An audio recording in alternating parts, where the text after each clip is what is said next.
नमस्कार. Share market Marathi या YouTube चॅनलवर आपल्या सर्वांचे हार्दिक स्वागत. प्राइस ॲक्शन ट्रेडिंग अंतर्गत आज आपण बघणार आहोत 6वा भाग. मागच्या व्हिडिओमध्ये बघितल्याप्रमाणे हा एक बोनस व्हिडिओ असणार आहे. कारण आपण जो ह्या कोर्सचा सिलेबस बनवला होता ह्यामध्ये आपण ह्या विश्लेषणावर आधारित व्हिडिओ काही सांगितलेला नव्हता. त्यामुळे आपण हा एक बोनस व्हिडिओ म्हणून ह्या कोर्समध्ये देत आहोत. ह्याचा विषय आपल्याला मागच्याच व्हिडिओमध्ये समजला असेल. ह्या व्हिडिओमध्ये आपण जे काही बॅक टेस्टिंग आणि पेपर ट्रेडिंगचं विश्लेषण कसं करणार आहे त्याबाबत अधिक माहिती देण्यासाठी आपण हा बोनस व्हिडिओ बघत आहोत. तर आपण ह्या व्हिडिओला सुरुवात करूया आणि सगळ्यात पहिल्यांदा बघूया की ह्या व्हिडिओमध्ये आपण काय काय बघणार आहोत. तर नक्की विश्लेषण म्हणजे काय याची अगदी थोडक्यात माहिती मागच्या व्हिडिओमध्ये सांगितलेली होती. ह्यामध्ये आपण थोडीशी अधिक माहिती बघणार आहोत. त्यानंतर एक्झॅक्टली विश्लेषण जे केलेलं आहे किंवा आपण जे बॅकटेस्टिंग केलेलं आहे त्याचं विश्लेषण कसं करायचं असतं ते आपण उदाहरणासकट बघणार आहोत. आणि जे काही विश्लेषण करू त्याचा आपण एक निष्कर्ष काढणार आहोत की ज्या पद्धतीनं आपल्याला डेटा मिळाला त्याचं आपण कशा पद्धतीनं विश्लेषण केलं आणि त्या विश्लेषणाचा अर्थ निष्कर्षाच्या स्वरूपात म्हणजे आपल्याला ही स्ट्रॅटेजी वापरत असताना ह्या सगळ्या गोष्टीचा नक्कीच फायदा होणार आहे. चला तर सुरू करूया आजच्या व्हिडिओला आणि सगळ्यात पहिल्यांदा बघूया की विश्लेषण का गरजेचं आहे. तर ह्याचं सगळ्यात महत्त्वाचं कारण असं आहे की आपल्याला जेव्हा आपण एखादी स्ट्रॅटेजी वापरणार असतो तेव्हा ती समजून घेतल्यानंतर डायरेक्टली जर वापरायला लागलं तर आपल्याला अनेक प्रॅक्टिकल प्रॉब्लेम्स येऊ शकतात. त्यामुळे कोणतीही स्ट्रॅटेजी जेव्हा आपल्या समोर येते तेव्हा पहिल्यांदा त्याचं बॅकटेस्टिंग करणं आवश्यक असतं. बॅकटेस्टिंग करून झाल्यानंतर आपल्याला त्याचं पेपर ट्रेडिंग करणं आवश्यक असतं. आता जेव्हा बॅकटेस्टिंग आणि पेपर ट्रेडिंग दोन्ही कंप्लीट होईल आपल्याकडे काही डेटा तयार होतो. म्हणजे आपल्याला काही ट्रेडचा डेटा आपल्या पुढे तयार होतो. मग त्या डेटाचं विश्लेषण करणं आवश्यक असतं आणि ते विश्लेषण करून झाल्यानंतर आपल्याला त्या स्ट्रॅटेजीविषयी अधिक माहिती आपल्यासमोर येऊ शकते. कशी माहिती अधिक आपल्यासमोर येऊ शकते ते आपण आजच्या व्हिडिओमध्येच लगेच बघणार आहोत. त्यानंतर आपल्याला जेव्हा प्रत्यक्ष आपण ट्रेडिंग करणार असू तेव्हा आपल्याला मेंटल स्टॅबिलिटी राखण्यासाठी ह्या विश्लेषणाची फार मदत होते. आता अनेकदा काय होतं की आपण ट्रेड घेतल्यानंतर आपण त्याच्यानंतरचे डिसिजन ट्रेड घेईपर्यंत आपण सगळी स्ट्रॅटेजी बघितलेली असते, एंट्री बघितलेली असते, स्टॉप लॉस बघितलेला असतो, सगळं काही केलेलं असतं. पण ट्रेड घेतल्यानंतर आपल्याला आपल्या मनामध्ये वेगवेगळे विचार चालू होतात आणि अशा वेळेला आपण काय करू शकतो थोडंसं टेन्शनमध्ये प्रेशरमध्ये येऊ शकतो. ते जर आपल्याला टाळायचं असेल तर आपल्याला जर आधीच आपल्याकडे 6 महिन्याचं बॅकटेस्टिंग 1 महिन्याचं पेपर ट्रेडिंग ह्यांचं जर आपल्याला ॲनालिसिस म्हणजे विश्लेषण केलेला डेटा आपल्याकडे असेल आणि ते विश्लेषण आपण स्वतः केलेलं असेल तर मात्र आपल्याला असं कोणतंही इम्बॅलन्स म्हणजे जो मेंटल बॅलन्स आपल्याला आवश्यक असतो तो आपल्याला राखण्यासाठी मदत होते.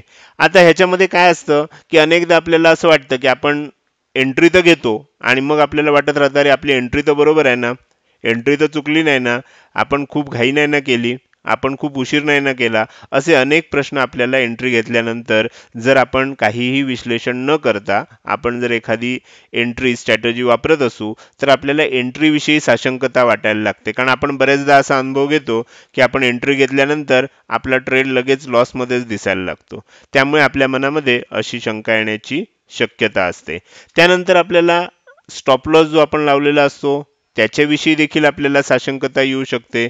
हा स्टॉप लॉस पुरेल का, म्हणजे आपण बरोबर लावलाय का, ह्याच्यापेक्षा जास्त लावला पाहिजे होता का, हा खूपच जास्त तर नाही ना होणार वगैरे ज्या काही आपल्या मनामध्ये शंका असतात. आपण ज्या वेळेला हा सगळ्या डेटाचा ॲनालिसिस करतो त्यावेळेला आपल्याला ह्या शंका मग येत नाहीत. आपण ट्रेड घेतल्यानंतर किंवा ट्रेडिंग करत असताना आपण शांत चित्तानं जे काही समोर आहे त्याच्यावर योग्य निर्णय घेऊ शकतो. त्याचबरोबर प्रॉब्लेम असा असतो की कधी कधी मार्केटमध्ये अचानक व्होलॅटिलिटी कमी होते, कधी कधी अचानक व्होलॅटिलिटी वाढते. व्होलॅटिलिटी कमी होते त्यावेळेला मार्केट अगदी संथ गतीनं चालत असतं. मग अशा वेळेला काहीच होत नाही, मग परत टेन्शन येऊ शकतं. किंवा व्होलॅटिलिटी वाढली की मार्केटमध्ये अचानक ज्या मुवमेंट आहेत त्या फास्ट व्हायला लागतात, त्यानं सुद्धा टेन्शन येऊ शकतं. पण आपण जर सगळा डेटा स्वतः तयार केला असेल आणि त्याचं विश्लेषण सुद्धा स्वतः केलं असेल, जसं आपण ह्या व्हिडिओमध्ये करून दाखवणार आहे, तर मग आपल्याला व्हॉलॅटिलिटी कमी जास्त झाली तरी आपल्याला आपलं जे मानसिक संतुलन आहे ते ट्रेड करत असताना बॅलन्स राहतं आणि आपले जे निर्णय आहेत ते चुकत नाहीत. त्याच्यानंतर आपण पुढे बघूया की हे सगळं विश्लेषण केल्यानंतर आपल्याला एक गोष्टीची महत्त्व आणखीन वाढतं. अनेकदा आपण काय करतो, कुठेतरी एखादी यूट्यूबवर स्ट्रॅटेजी बघतो, एखाद्या कोर्समध्ये एखादी स्ट्रॅटेजी शिकतो आणि डायरेक्टली ती वापरायला लागतो. अशा वेळेला ट्रेडिंग करताना आपल्याला त्या स्ट्रॅटेजी जे काही नियम असतात ते पाळले आपल्याकडून जात नाहीत आणि मग आपल्याला असं वाटायला लागतं की अरे ही स्ट्रॅटेजीच आपल्याला काही चांगली मिळाली नाही किंवा ही स्ट्रॅटेजीमध्ये आपल्याला आपली फसवणूक झाली आणि आपण काय करतो, म्हणजे चूक मुळात आपली असते. त्या स्ट्रॅटेजीचे नियम असतात ते आपण सगळे फॉलो करत नाही आणि त्याचं काहीच बॅकटेस्टिंग, पेपर ट्रेडिंग किंवा त्याचं ॲनालिसिस केलेलं नसल्यामुळे आपल्याला एक दोनदा लॉस झाल्यानंतर आपल्याला असं वाटायला लागतं की अरे हे काही खरं नाही, आपण सोडून देतो. आणि ज्यावेळेला खरोखरच प्रॉफिट होणार असतो त्यावेळेला आपण ट्रेडच घेत नाही किंवा ट्रेड घेतला, थोडंसं प्रॉफिट दिसायला लागलं की आपण प्रॉफिट बुक करून टाकतो किंवा त्याच्या उलटं करतो. लॉस दिसायला लागला तर स्टॉप लॉस थोडा आणि खाली सरकवतो, कारण आपल्याला असं वाटत असतं की घेतलेल्या प्रत्येक ट्रेडमध्ये आपल्याला प्रॉफिटच झालं पाहिजे. त्यामुळे लॉसमध्ये आपण थांबून राहतो आणि प्रॉफिटमध्ये आपण काय करतो, थोडंसं प्रॉफिट दिसायला लागलं की लगेच बुक करण्याची घाई करतो. म्हणजे ट्रेडिंगची शिस्त आपण पाळत नाही. ज्या वेळेला आपण हे सगळं विश्लेषण करू त्यावेळेला आपल्याला असं लक्षात येईल की ट्रेडिंगची शिस्त पाळल्यानंतर आपल्याला कशा पद्धतीनं सुंदर रिझल्ट्स मिळू शकतात. तर ह्या सगळ्या गोष्टी आपल्याला ह्या विश्लेषणानंतर समजू शकतात. त्यानंतर आणखीन एक महत्त्वाची गोष्ट असते की आपण शास्त्रशुद्ध पद्धतीनं जर ॲनालिसिस किंवा हे विश्लेषण केलेलं असेल तर आपल्या मनात एक समाधान असतं की आपण कुठलीही स्ट्रॅटेजी डोळे बंद करून त्याच्यावर विश्वास ठेवून आपण ती वापरत नाहीये. त्याचा आपण पुरेसा अभ्यास केलेला आहे आणि त्याच्यामुळे आपल्याला एक समाधान असतं आणि एक आपला आत्मविश्वास जो असतो, कारण ट्रेडिंग करताना ट्रेडिंग हा केवळ पैशाचा विषय नाही आहे. तसं असतं तर अनेक करोडो रुपये ज्यांच्याकडे आहेत अशी लोक मार्केटमध्ये फक्त आली असती, असं नाही आहे. तर त्याच्यामध्ये एक तुमची सायकॉलॉजी सुद्धा महत्त्वाचा रोल प्ले करत असते आणि तिथे तुम्हाला कॉन्फिडन्स असणं फार महत्त्वाचं असतं. तर आपण जर ॲनालिसिस परफेक्ट केलेलं असेल तर त्याच्यामुळे आपल्याला आपला पीस ऑफ माइंड, म्हणजे ज्याला समाधान म्हणतात, आणि आपला जो कॉन्फिडन्स असतो म्हणजेच आत्मविश्वास सुद्धा या विश्लेषणानंतर वाढू शकतो. त्यानंतर आपल्याला आणखीन एक मी सप्तसूत्री सांगणार आहे की जी वापरल्यानंतर आपण सहसा ॲज अ ट्रेडर फेल होत नाही. ओके, तर हे फार महत्त्वाचं आहे. अनेक ट्रेडर काय करतात, कुठेतरी शिकतात, अर्धवट माहिती घेतात, यूट्यूबवर एखादी स्ट्रॅटेजी बघतात आणि आपले हार्ड अर्न मनी असतो तो आपण काय करतो, लॉस करून घालवतो. आता जर आपल्याला यशस्वी ट्रेडर बनायचं असेल तर आपल्याला ही सप्तसूत्री लक्षात ठेवावी लागते. पहिल्यांदा आपल्याला स्ट्रॅटेजी आपल्याला योग्य निवडावी लागते. आता ती स्ट्रॅटेजी योग्य आहे की नाही हे आपल्याला कसं कळणार? कोणीतरी सांगतंय, यूट्यूबर सांगतोय किंवा तुम्ही जो कोर्स करता तिथे सर सांगतायत, त्याच्यावर विश्वास ठेवण्यात अर्थ नसतो. आपण स्वतः त्या स्ट्रॅटेजीचं किमान 6 महिन्याचं बॅकटेस्टिंग करणं आवश्यक आहे आणि 1 महिना किमान पेपर ट्रेडिंग करणं आवश्यक आहे. आता हे सगळं केल्यानंतर त्याचं विश्लेषण सुद्धा करणं आवश्यक आहे. नुसतं बॅकटेस्टिंग केलं, आपल्याला किती प्रॉफिट किती लॉस एवढं कळून नाही चालत. त्याच्यापेक्षा सुद्धा अनेक विषय असतात जे आपल्याला कळणं आवश्यक असतं, म्हणजे ह्या स्ट्रॅटेजीचे सगळे पैलू आपल्या समोर येऊ शकतात. त्यानंतर आपण जे काही ॲनालिसिस करतोय त्याच्यावरनं आपल्याला काही ना काही निष्कर्ष काढावे लागतात, म्हणजे आपण एक मत बनवावं लागतं. ते कशा पद्धतीनं असतं हे आपण ह्या व्हिडिओमध्ये, आजचा विषय जो आहे हे विश्लेषण कसं करायचं आणि त्याचे निष्कर्ष कसे काढायचे ह्यावर आधारित आहे. त्याच्या पुढचा जो विषय आहे तो असतो सातत्याचा. प्रॉब्लेम काय होतो की अनेकदा आपल्याला समजा आपण स्ट्रॅटेजीनुसार पहिला ट्रेड घेतो, तो आपल्याला लॉसमध्ये जातो. असं होऊच शकतं, कोणत्याही स्ट्रॅटेजीमध्ये असं होऊ शकतं. आपण काय करतो, ठीक आहे लॉसमध्ये गेला हरकत नाही, आपण स्टॉप लॉस लावलेला तो हिट झाला, आपण दुसरा ट्रेड घेतो आणि मग आपल्याला असं लक्षात येतं की अरे दुसऱ्या ट्रेडमध्ये सुद्धा स्टॉप लॉस हिट झाला. मार्केट आपल्याला तिसऱ्यांदा एंट्री देतं, पण आपण म्हणतो अरे जाऊ दे, आज काही दिवसच नाही चांगला, आज आपल्याला लॉसच होतोय. आपण समजा तो ट्रेड घेत नाही आणि नेमकं तिसऱ्या ट्रेडमध्ये आपल्याला असं लक्षात येतं की जर तो घेतला असता तर मागचे 2 लॉसेस भरून काढून आपल्याला आणखीन प्रॉफिट होऊ शकला असता. म्हणजे इथे सातत्य सुद्धा फार महत्वाचं आहे. नुसतं स्ट्रॅटेजी चांगली असून त्याचं बॅक टेस्टिंग करून, पेपर ट्रेडिंग करून, ॲनालिसिस करून किंवा त्याचं निष्कर्ष काढून काही उपयोग नसतो. आपण जर ती स्ट्रॅटेजी सातत्यानं वापरू शकलो तरच आपल्याला यश मिळतं, अन्यथा आपण यशस्वी होऊ शकत नाही. आणि सगळ्यात शेवटची गोष्ट असते की ट्रेडिंगचे जे काही रूल्स आहेत, जे काही आपल्या स्ट्रॅटेजीचे रूल्स आहेत, ते आपल्याला पाळले पाहिजेत. शिस्त पालन हा ट्रेडिंग मधला सगळ्यात महत्वाचा गोष्ट आहे. ही सगळ्यात महत्वाची गोष्ट आहे. तुम्ही जर ह्याच्यामध्ये बघाल की ह्या सप्तसूत्रीमध्ये या 7 गोष्टी आहेत, मी कुठेही पैसे किंवा कॅपिटल ह्याचा उल्लेखच केलेला नाहीये. ह्याचा अर्थ त्याला काही महत्व नाहीये का? तर त्याला नक्कीच महत्व आहे, पण ते दुय्यम गोष्ट आहे. ती फक्त एक साधन आहे ज्याच्या साहाय्यानं आपण आपल्याला जे काही यशस्वी ट्रेडर होण्याचं साध्य आहे ते आपण साध्य करू शकतो. मात्र जर आपल्याला ह्या 7 गोष्टी आपल्याकडे नसतील तर कितीही पैसा असला तरी आपण मार्केटमध्ये काही दिवसामध्ये तो सगळा पैसा लॉस करू शकतो. त्यामुळे ह्या 7 गोष्टींना फार महत्व आहे. आता अधिक वेळ न घेता आपण ॲक्च्युली जे काही ॲनालिसिस पार्ट आहे त्याच्याकडे जाऊया, ज्याला आपण विश्लेषण असं म्हणतो. त्याच्यासाठी मी काय केलंय की 1 महिन्याचा डेटा एक्सेलमध्ये घेतलेला आहे.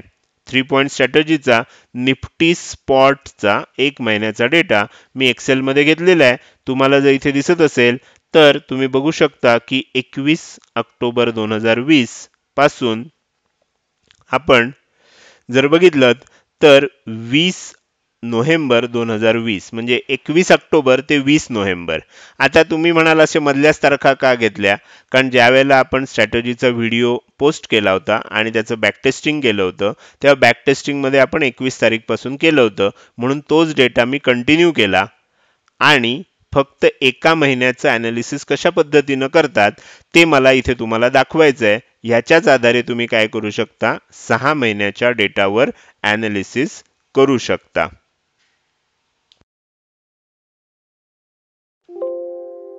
आणि 6 महिन्याचा डेटा जोपर्यंत तुमच्याकडे उपलब्ध होत नाही तोपर्यंत ह्या ॲनालिसिसला काहीच अर्थ राहत नाही. त्यामुळे 6 महिन्याच्या डेटावरच हे केलं पाहिजे. ॲनालिसिस कसं करतात हे समजून सांगण्यासाठी निव्वळ मी काय केलंय, 1 महिन्याचा डेटा घेतलाय. इथे कुणीही कृपया असा गैरसमज करून घेऊ नका की 1 महिन्याचा बॅक टेस्टिंग केलं की त्याच्यावर आपण निष्कर्ष काढायला मोकळे. असं नाहीये. आपल्याला फक्त पद्धत समजून सांगण्यासाठी मी 1 महिन्याचा डेटा तुम्हाला इथे घेऊन दाखवलाय. आता मागच्या वेळेला जेव्हा आपण बॅक टेस्टिंग आणि पेपर ट्रेडिंग चा व्हिडिओ बघितला होता त्याच्यामध्ये आपण हीच एक्सेल फाईल वापरली होती. याच्यामध्ये मी फक्त एकच बदल केलाय, म्हणजे शेवटचा एक कॉलम वाढवलाय. इथे तुम्ही जर बघितलं तर आपल्याला जे एका दिवशी एकापेक्षा जास्त ट्रेड येतात ते मी फक्त एकत्रित करून त्या दिवसाचं प्रॉफिट लॉस इथे दाखवलेलं आहे. तुम्ही जर ह्या सगळ्या स्ट्रॅटेजीचा रिझल्ट बघाल तर तुम्हाला सगळीकडे लालच लाल दिसेल. तुम्हाला वाटेल अरे बापरे, या स्ट्रॅटेजीमध्ये नक्की प्रॉफिट होतोय की लॉसच जास्त होत आहेत. आपण खाली जाऊन चेक करूया. तुम्ही जर बघाल तर तुमच्या असं लक्षात येईल की या स्ट्रॅटेजीमध्ये टोटल एका महिन्यामध्ये निफ्टीमध्ये 43,800 रुपयाचं प्रॉफिट झालेलं दिसतंय. आता इथे तुम्हाला जो मधला कॉलम आहे तो जर तुम्ही बघितला तर तुमच्या लक्षात येईल की लिहिताना मी ब्रोकरेज लिहिलंय, मात्र हे काही पूर्ण ब्रोकरेज नाही आहे. ब्रोकरेज याच्यामध्ये ब्रोकरचा वाटा हा फक्त 20 रुपये बाईंगच्या वेळेला किंवा 20 रुपये एंट्रीच्या वेळेला आणि 20 रुपये आपण स्क्वेअर ऑफच्या वेळेला, म्हणजे तुम्ही आधी बाय करा आधी सेल करा, एंट्री घेताना 20 रुपये आणि एक्झिट करताना 20 रुपये, असं 40 रुपये ह्यातलं ब्रोकरचा वाटा आहे. अनेक वेळेला आपल्याला काय वाटतं की ब्रोकर आपल्याकडनं 20 रुपये सांगतोय आणि हिडन चार्जेस घेतोय. ही एक टर्म अनेक लोकांमध्ये फेमस असते कारण ते पूर्ण माहिती घेत नाहीत. इथे ब्रोकर बरोबरच गव्हर्नमेंटचे वेगवेगळे टॅक्सेस असतात. त्याच्यानंतर जो काही एक्सचेंज असतं त्याचे चार्जेस असतात, सेबीचे चार्जेस असतात. अशा वेगवेगळ्या ज्या एजन्सीज त्याच्यामध्ये आहेत, हा प्रत्येक एजन्सी आपण घेतलेल्या ट्रेडमधूनच आपला आपला वाटा घेत असते. असं मिळून आपल्याला फ्युचरमध्ये ट्रेड करायचं असेल तर आपल्याला साधारणपणे बाय आणि सेल म्हणजे एक कंप्लीट ट्रेड करण्यासाठी 200 रुपये ब्रोकरेज चार्जेस आणि टॅक्सेस मिळून लागतात. मी लिहिताना जरी ब्रोकरेज लिहिलं असलं तरी हे इथे आपल्याला लक्षात घेणं आवश्यक आहे. तर आपल्याला इथे साधारणपणे ह्या एका महिन्यामध्ये 52 ट्रेड झालेत. पहिले 3 आपण जे आहेत 1, 2, 3 हे सोडून दिले, त्यामुळे टोटल इथे 55 दिसत असले तरी 52 ट्रेड आहेत आणि म्हणून आपल्याला 200 रुपये प्रमाणे 10,400 रुपये ब्रोकरेज, टॅक्सेस आणि अदर चार्जेस म्हणून द्यायला लागलेत. आता हे आपल्या प्रॉफिटमधनं वजा होणार. आपल्याला नेट टू नेट 33,400 रुपयाचं इथे एका महिन्यामध्ये या स्ट्रॅटेजीमध्ये प्रॉफिट झालंय. आता तुम्हाला असं वाटेल, अरे वा, खूप मस्त, एवढं तर प्रॉफिट होतं या स्ट्रॅटेजीमध्ये. पण मित्रांनो, हे इतकं इझी नाही आहे. दिसताना जरी तुम्हाला इतकं इझी दिसलं तरी इतकं इझी नाही आहे. कसं नाही आहे ते आपल्याला थोडंसं पुढे गेल्यानंतर लक्षात येणार आहे, ज्यालाच आपण काय म्हणतो, ॲनालिसिस म्हणतो किंवा विश्लेषण असं म्हणतो. आता ते विश्लेषण बघितल्यानंतर तुम्हाला आता दिसताना असं वाटतंय की अरे वा, ही स्ट्रॅटेजी तर मस्त दिसते आणि आपल्याला प्रॉफिटही चांगला झालाय. साधारणपणे निफ्टीच्या एका लॉटमध्ये आपल्याला कव्हर ऑर्डरमध्ये जर समजा फ्युचरमध्ये काम करायचं असेल तर साधारण काही ट्रेडर अगदी 15,000, 20,000 पासून, 25,000 पासून किंवा 30,000 पासून आपल्याला काय करतात, एंट्री घेऊ देतात कव्हर ऑर्डरला. 30,000 रुपये जर आपण गुंतवणूक करणार असू आणि त्याच्यावर आपल्याला एका महिन्यातच 33,000 रुपये जर आपल्याला रिटर्न मिळणार असतील, म्हणजे जवळपास 100% झाले. एका महिन्यामध्ये आपले पैसे दुप्पट झाले.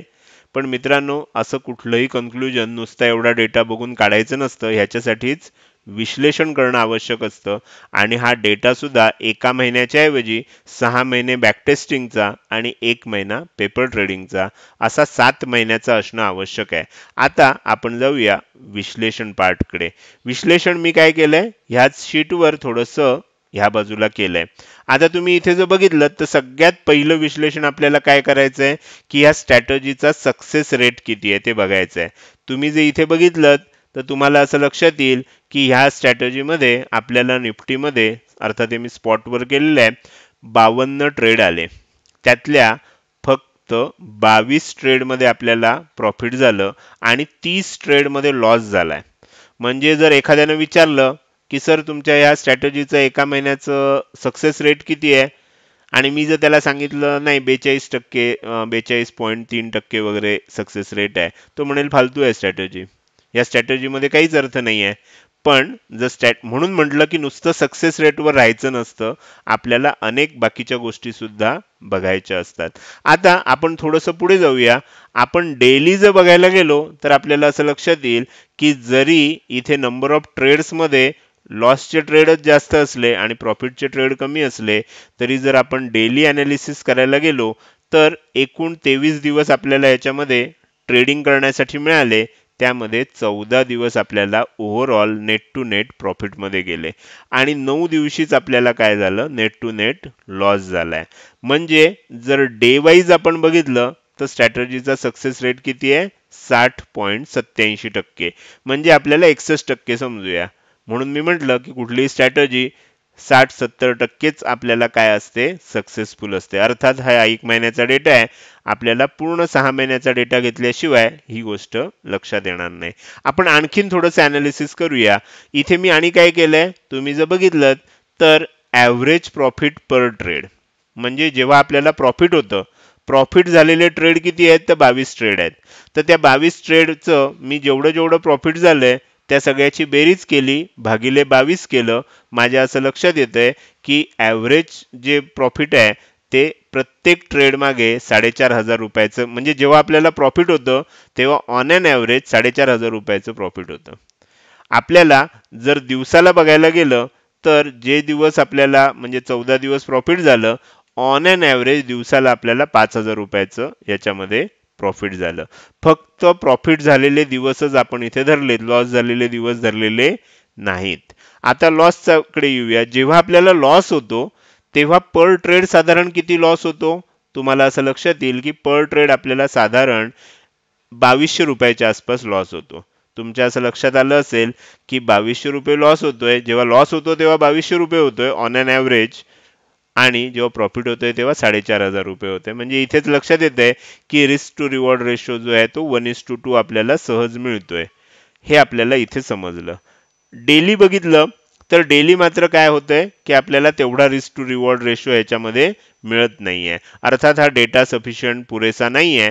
तुम्हाला 7 महिन्याचा टोटल डेटा असेल त्याच वेळेला ह्या पद्धतीनं तुम्ही करून बघू शकता. तुम्हाला समजण्यासाठी सांगतोय की इथे 5,000 रुपयाचं प्रॉफिट जेव्हा होतं तेव्हा पर डे 5,000 रुपयाचं होतं आणि लॉस होतो तेव्हा per day on an average 4,000 रुपयाचा लॉस होतो. म्हणजे तुम्हाला इथे लक्षात येईल की साधारण 1:1.25 वगैरेच इथे आपल्याला रिस्क रिवॉर्ड मिळते. त्यानंतर सगळ्यात महत्वाची गोष्ट काय आहे, तर जेव्हा आपल्याला प्रॉफिट होतो तेव्हा कंटिन्युअस किती प्रॉफिट झालाय जास्तीत जास्त. म्हणजे आता मी तुम्हाला उदाहरण दाखवतो. आपण इकडे जाऊया. आता इथे जर तुम्ही बघितलं तर कंटिन्यू तुम्हाला काय लक्षात येईल, 3 ट्रेडमध्ये प्रॉफिट झाला. मग ह्या तिघांची बेरीज केली. त्यानंतर बघितलं तर ह्या 3 ट्रेडमध्ये झालं प्रॉफिट झाला. ह्या तिघांची बेरीज केली. नंतर बघितलं तर ह्या 3 ट्रेडमध्ये प्रॉफिट झाला. मग असा कंटिन्युअस जास्तीत जास्त प्रॉफिट किती झालाय ते आपण इकडे अनालिसिस केलं तर आपल्याला असं लक्षात येतं की मॅक्सिमम कंटिन्युअस प्रॉफिट हा 21,825 रुपयाचा झालाय. आणि मॅक्सिमम कंटिन्युअस लॉस, प्रॉफिट किती झाला कंटिन्युअस याला फार काही महत्व नाहीये. महत्व कशाला आहे? लॉसला. मॅक्सिमम कंटिन्युअस लॉस किती झालाय? 11,750 रुपये झालाय. याला फार महत्व आहे. कारण दुर्दैव असं असू शकतं की ज्या वेळेला झालं त्याच दिवशी तुम्ही कदाचित ट्रेडिंगला स्टार्ट केलं असेल आणि तुम्हाला सलग पहिले 3-4 ट्रेड लॉसमध्ये गेले असतील तर तुम्हाला काय वाटेल, अरे बापरे, ही तर स्ट्रॅटेजी अजिबातच काम करत नाही, सगळेच्या सगळे ट्रेड लॉसमध्ये जात आहेत. 11,750 रुपये सलग लॉस झालेला आहे तुम्हाला. ओके, एक एक ट्रेड आपण तो बघूया म्हणजे तुमच्या लक्षात येईल. आपण इथे जाऊया आणि बघूया. तुमच्या असं लक्षात येईल की इथे जर बघितलं तर 2,200 रुपये झाला, इथे 4,000 रुपये, इथे 3,500 रुपये आणि इथे 2,000 रुपये. म्हणजे ह्याची जर बेरीज केलीत सगळ्यांची तर तुम्हाला लक्षात येईल की 11,000 रुपये आणि वर असा तुम्हाला कंटिन्युअस लॉस झालाय. मग अशा दिवसांमध्ये तग धरण्यासाठी तुम्हाला हा जर डेटा असेल तर तुम्हाला माहिती असं होऊ शकतं आणि असं झालं तरी ओव्हरऑल आपल्याला प्रॉफिटमध्ये आहे हे समजण्यासाठी किंवा हा पेशन्स येण्यासाठी हे अनालिसिस करणं फार महत्वाचं असतं.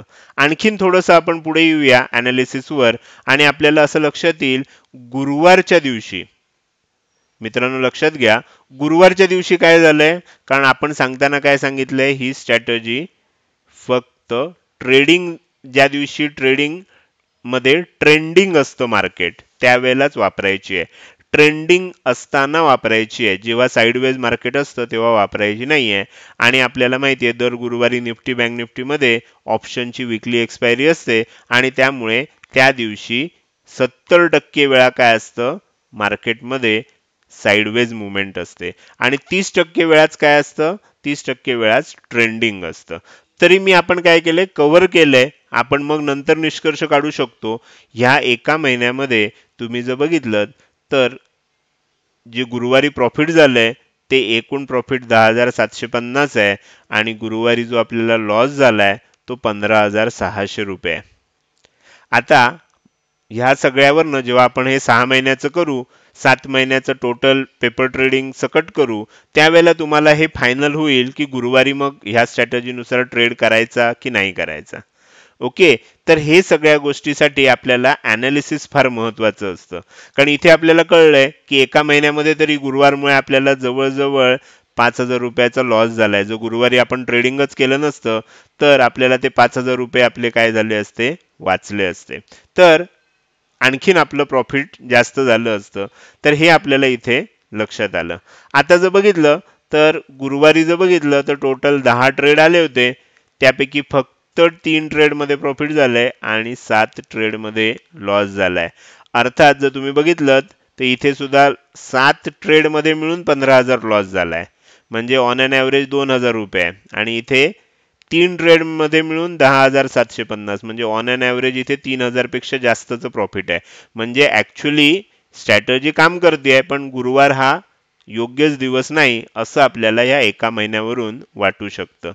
तर अशा पद्धतीनं आता काही काही लोकांना असं वाटतं, मला अनेक प्रश्न असतात की सर सोमवारी मार्केट पडतंच का, म्हणजे खरोखरच पडतं का, दर सोमवारी मार्केटमध्ये डाऊन मुवमेंट येते का, असा निष्कर्ष काही जण काढू शकतात. आपण जर असा डेटा घेतला असेल तर आपल्याला तोही निष्कर्ष काढता येऊ शकतो. मग सोमवारी वापरायची की नाही वापरायची, ट्रेंडिंग असेल मग मार्केट तेजीमध्ये असेल नाही तर मंदीमध्ये असेल आपल्याला प्रॉफिट होतं.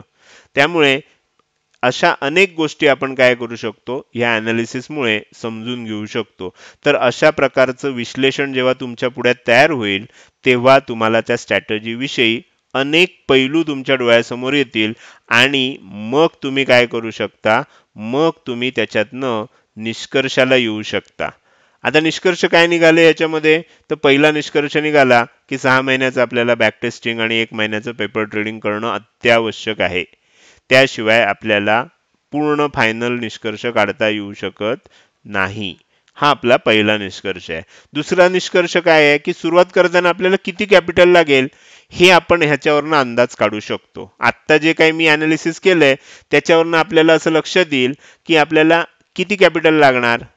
तर तुमचा ब्रोकर एका लॉटसाठी निफ्टीमध्ये कव्हर ऑर्डरला किती हे करतो, म्हणजे कॅपिटल लागतं त्याला, तर ते आपण कॅल्क्युलेट आपल्याला माहिती असतं. त्याच्या डबल अधिक मॅक्स ड्रॉडाऊन. म्हणजे आपण एक उदाहरण घेऊया.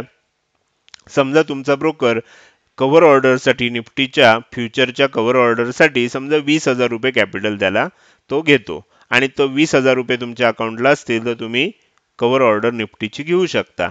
मग ह्या स्ट्रॅटेजीनुसार ट्रेडिंग करायचं असेल तर तुम्हाला किती असले पाहिजे तुमच्याकडे, तर आपण काढलेला निष्कर्ष हा फायनल असेल असं समजलं तर 20,000 रुपये तुम्हाला ट्रेडिंगसाठी पाहिजेत.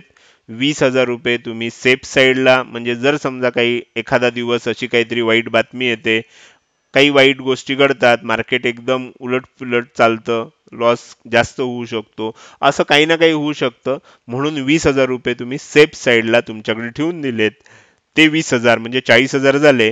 अधिक आपल्याला डेटा अनालिसिस केल्यावर, विश्लेषण केल्यावर आपल्याला मॅक्स ड्रॉडाऊनची फिगर मिळालेली आहे. 11,750 वगैरे असा मॅक्स ड्रॉडाऊन आहे. म्हणजे साधारण 52,000 रुपये हे जे अनालिसिस आहे हेच जर फायनल असेल आपलं, तर आपल्याला, आणि 20,000 रुपये जर तुमचा ब्रोकर चार्ज करत असेल, मी एक उदाहरण देण्यासाठी हे सगळे आकडे सांगतोय, तर ह्या पद्धतीनं तुम्हाला समजून घ्यावं लागतं. कारण काय होतं की लोक मला असं विचारतात की सर किती 20,000 रुपयात घेता येते ना, मग 25,000 रुपये ठेवतो अकाउंटला आणि ट्रेडिंग करायला स्टार्ट करतो. तर मित्रांनो इथे लक्षात घ्या की पहिल्याच वेळेला जर आपल्याला मॅक्स ड्रॉडाऊन झालं तर आपल्याला 10-11,000 रुपये लॉस झाला पहिल्या 3-4 दिवसात, तर तुम्हाला ट्रेड घेण्यासाठी पुरेसं कॅपिटल शिल्लक राहील का? तर तुम्हाला इथे सस्टेन करण्यासाठी आपण ह्या पद्धतीनं जर तुम्ही त्याच्यामध्ये कॅपिटल ठेवलं तर तुम्ही मार्केटमध्ये सस्टेन करू शकता. तुमचे लॉसेस भरून काढण्यासाठी सुद्धा तुमच्याकडे कॅपिटल असावं लागतं. नाहीतर 1-2 लॉसमध्येच तुमचं कॅपिटल कमी झालं, पुढचा ट्रेडच घेता आला नाही, तर तुमचे लॉसेस तुम्ही भरून काढू शकत नाही. तर हे आपल्याला ह्याच्यावरनं निष्कर्ष काढता येतो. पुढचा मुद्दा बघूया की अनेक जण काय करतात, त्याच्या उलटं करतात. कंटिन्युअस समजा सुरुवातीला प्रॉफिट झालं, पहिल्या 2-3 दिवसातच 10-20 हजार रुपये प्रॉफिट झालं, आपण काय करतो, लगेच एका लॉटची संख्या 2 लॉट करतो. का?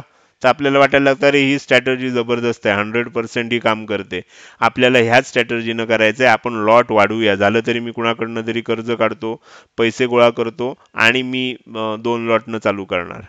ओके, ही सगळ्यात मोठी चूक असते. तुम्ही सुरुवात एका लॉटनंच करायची आहे. जेव्हा तुम्ही जी काही गुंतवणूक करता त्याच्या दुप्पट प्रॉफिट, म्हणजे 50,000 रुपये गुंतवणूक केली आहे, ते जेव्हा तुमचं 50,000 रुपये प्रॉफिट होईल त्यानंतर मग तुम्ही एका लॉटचं 2 लॉट करायचं आहे. इथे तुम्हाला काय लक्षात घ्यायचं आहे की तुमची गुंतवणूक डबल झाल्याशिवाय तुमचं लॉट डबल करायचं नाहीये. 20 चे 40,000 झाले म्हणजे आणखीन 20,000 रुपये प्रॉफिट मिळाल्यानंतर आपण 2 लॉट करायचे नाही आहेत. तुमची टोटल गुंतवणूक किती होती, आपण 52,000ची 50,000 समजू हिशोबाला. तर प्रॉफिट जेव्हा तुमचं 50,000 रुपये होईल तेव्हाच तुम्ही काय करू शकता, लॉटची संख्या 2 करू शकता. आणि पहिलं वर्ष, 1.5 वर्ष, 2 वर्ष 2 लॉटच्या वर अजिबात जायचं नाही.